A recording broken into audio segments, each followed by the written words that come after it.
Hey everyone, and welcome back to the Explainer. Today, we are embarking on a truly fascinating deep dive into the musical and philosophical mind of Marcus Raybach. We're going to be unpacking a deeply layered collection of works titled Songs and Poems of the Philosopher Prophet of the Eden Protocols. And let me tell you, this isn't just your standard collection of lyrics. It's actually a profound mapping of the human condition. We're going to track this incredible narrative arc together, starting from deep existential dread and societal alienation, and going all the way to the ultimate redemption found in human connection. So let's jump right in and see how all these themes unfold. I wanted to be a writer of books, a writer of songs, a writer of wrongs. Right out of the gate, this striking quote instantly establishes the passionate ethos of our creator. We see immediately that this isn't just an entertainer, This is someone driven by a profound sense of purpose. It's the voice of a total idealist wanting to actually make an impact. And that really sets the stage for the intense, emotional, and philosophical journey we're about to undertake. Section 1. The Philosopher Prophet's Vision. Seeking truth in a complex reality. Before we get into the heavy stuff, we first need to understand exactly who this narrator is and how they're viewing the world around them. The source text defines this philosopher prophet as an incredibly complex identity. On one hand, you've got this deeply idealistic writer, someone who is just intensely attuned to the world. But on the other hand, they're caught in a crushing vice. They're stuck between the profound, overwhelming beauty of the natural world and these incredibly heavy internal pressures.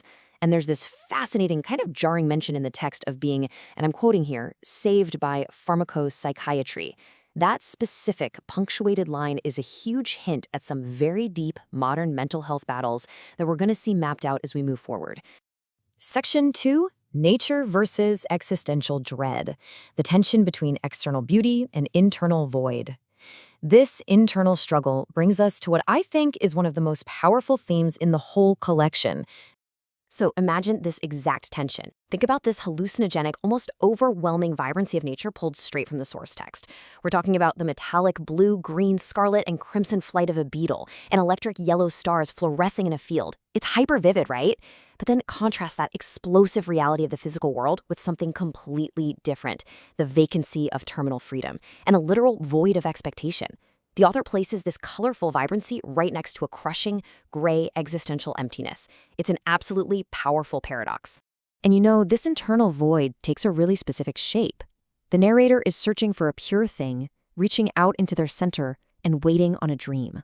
But all that seeking, it's just met with this heavy, dragging stream of thoughts. Things like, is there anything to gain? Even anything to do? Anything to wake up to? And it all culminates in that rhythmic gut punch of a phrase, killing time, killing mind. You can practically feel the weight of a mindstorm happening here. It's a deep sense of feeling utterly lost within a terminal void, regardless of how beautiful it is outside. Section 3, A Cold Turning World. The Apathy of the Universe. Now, as this intense internal dread starts to project outward, our narrator shifts from looking inside their own mind to looking out at the universe itself. And the world keeps turning, it just keeps on spinning around.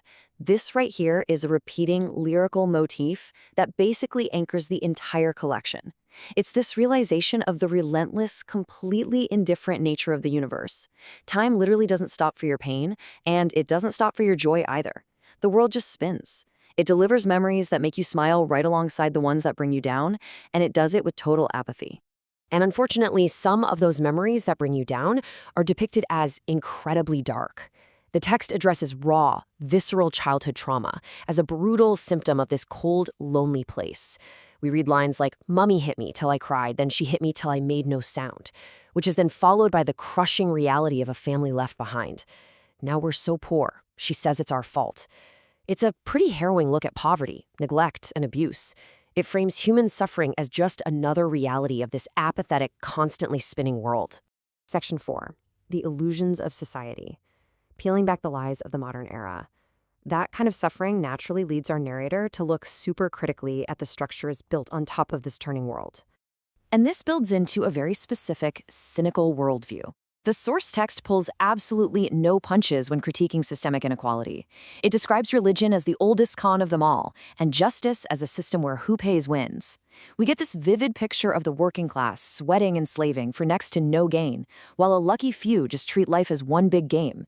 It even notes that truth itself is just a commodity now, something to be ripped out and sold at the mall. Now, just to be clear, as an explainer, we aren't taking a side here, but it's absolutely crucial for us to understand how deeply and genuinely the narrator feels this hypocrisy. Which leads directly to this simple but incredibly universal question drawn straight from the lyrics. When am I going to have any fun? My day in the sun. Man, after exploring childhood trauma and societal exploitation, this question just hits so hard. It perfectly captures that deep working-class exhaustion the author depicts. It's the voice of someone who has been working hard all day, looking at the lucky few, and just asking for a break in the misery. Section 5, the passage of youth, tracking the arc of connection in the song 19.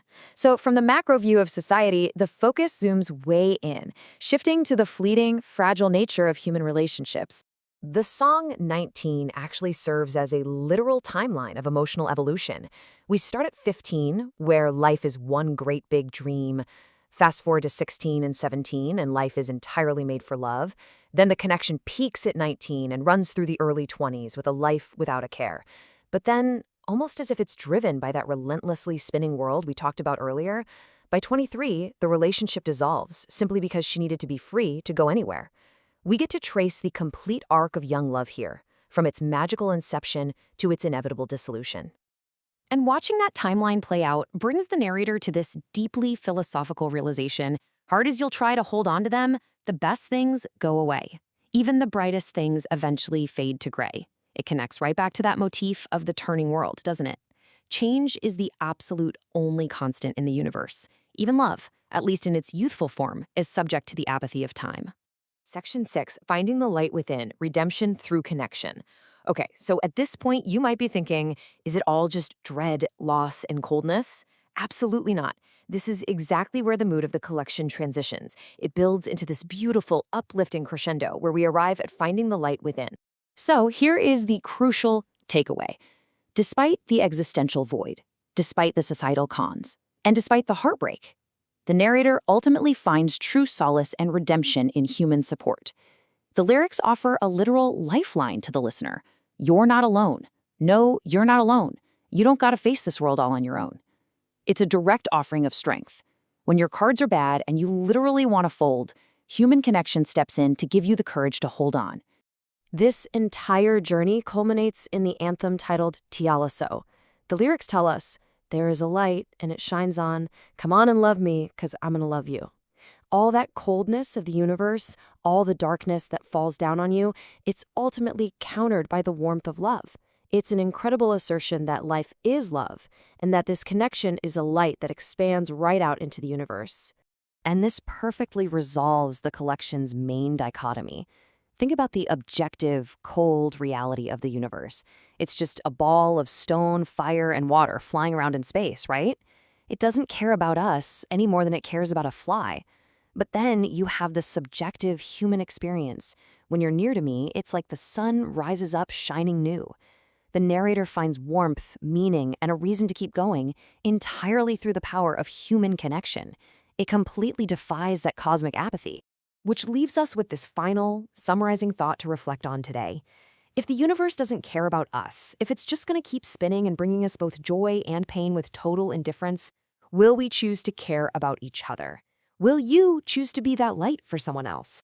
It's a profound question to take away from the Philosopher Prophet's journey. Thank you so much for hanging out with me for this explainer.